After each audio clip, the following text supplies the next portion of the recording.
This article contains spoilers for The Rings of Power Episodes 1-2. The first 2 episodes of The Lord of the Rings, The Rings of Power, actually live up to the hype, and it now promises to be just as good as The Lord of the Rings. It's impossible to overstate the impact that Game of Thrones, HBO's tremendously popular TV series, had in proving there was a market for long-form storytelling, treading a path that many successors have followed.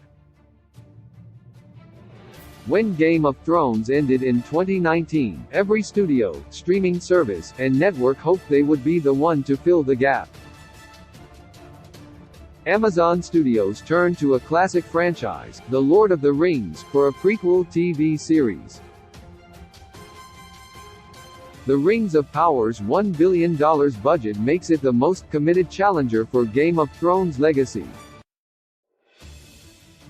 That budget makes The Rings of Power the most expensive TV series ever made, and Amazon execs have justified it by insisting a phenomenal amount of world building was necessary.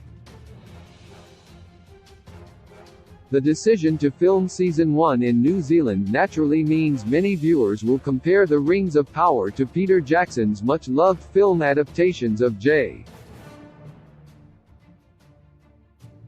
Tolkien's The Lord of the Rings, and even the soundtrack seems evocative of them. All this means it's impossible to overestimate the weight of expectation resting upon Amazon's latest TV series, both from general audiences and from Amazon's own body. Amazon Studios has had many successful originals, but none have had the cultural significance of Netflix Stranger Things or Disney Plus's The Mandalorian.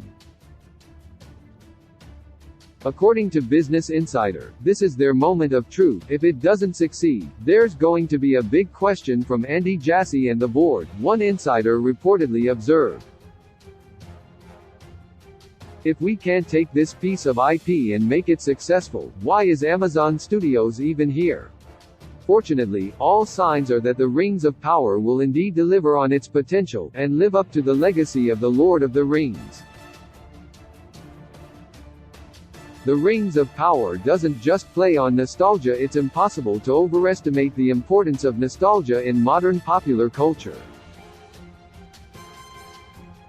That's the secret to the success of Stranger Things, which plays off on 80s nostalgia in fresh and creative ways. It would be easy for Amazon's The Rings of Power to play the nostalgia card as well, focusing on homages to Peter Jackson's Oscar-winning blockbusters. But the decision to set The Rings of Power in Middle-earth's Second Age prevents that becoming too much of a problem. Only a handful of long-lived familiar characters are still around, and the locations are very different.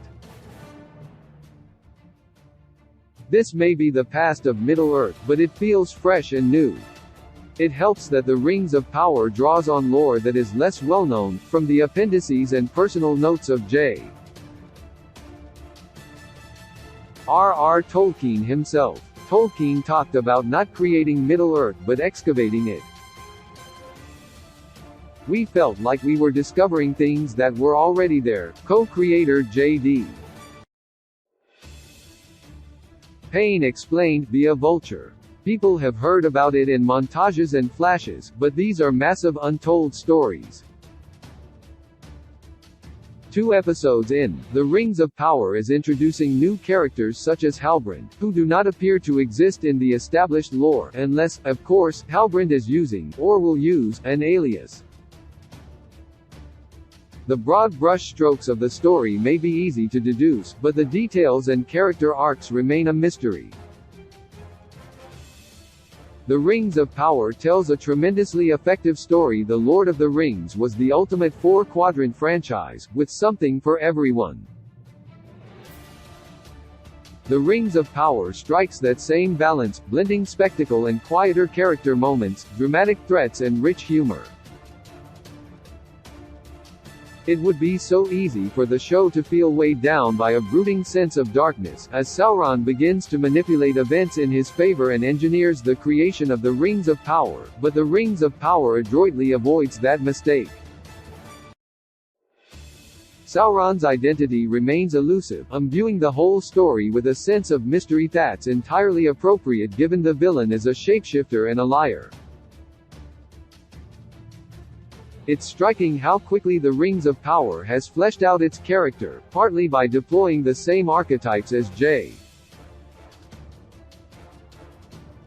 Tolkien himself. The Harfoots are delightful, and the dynamic between Nori and Poppy is wonderfully reminiscent of Merry and Pippin without being derivative. Elrond and Durin feel like a riff on Legolas and Gimli, but with dark secrets between them. Galadriel's portrayal has proven a little more divisive, with some feeling Tolkien's character should never have been reinvented as a warrior. And yet, for all that's the case, her arc feels crucial and her character will clearly evolve. Galadriel's story actually improves the Lord of the Rings ending, in which she finally sails to the Undying Lands, her mission complete and Sauron defeated at last. The cinematography soundtrack of The Rings of Power is as good as The Lord of the Rings. Peter Jackson's The Lord of the Rings films went to great lengths to develop Middle-earth itself as a character in its own right, with stunning cinematography and a wealth of landscape shots that showcased New Zealand in all its beauty.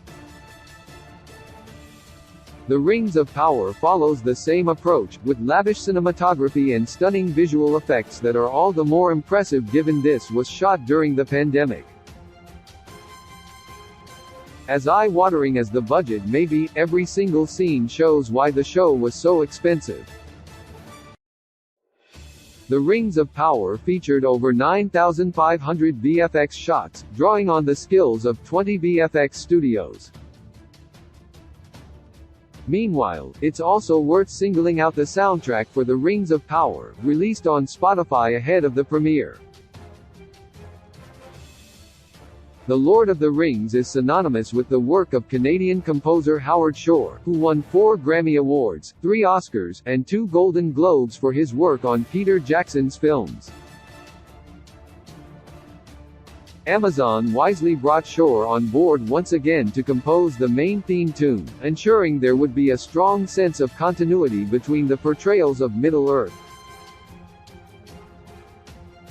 The main score is from American composer Bear McCreary, who has openly admitted he's a fan of Shore. He was delighted at how well his music fitted with Shore's, and with good reason. The Rings of Power Season 1 is 8 episodes long, and only 2 have been released. On the basis of these first 2 episodes, this is everything Amazon wanted, a worthy successor to The Lord of the Rings, somehow managing to be just as good as those unforgettable movies. The challenge, however, will be seeing whether The Rings of Power can continue to flourish into Season 2, when production will move from New Zealand to the UK shift many have criticized as out of keeping with the franchise's world. It's going to be exciting to see what the future has in store for The Rings of Power. The Lord of the Rings, The Rings of Power continues Thursday-Friday on Prime Video. Join Amazon Prime, watch thousands of movies, TV shows anytime, start free trial now. Want more The Rings of Power articles? Check out our essential content below. How many episodes of The Rings of Power there are, when the finale is, The Rings of Power cast, character descriptions, everything The Rings of Power leaves out about the War of Wrath. Every new Tolkien location in The Rings of Power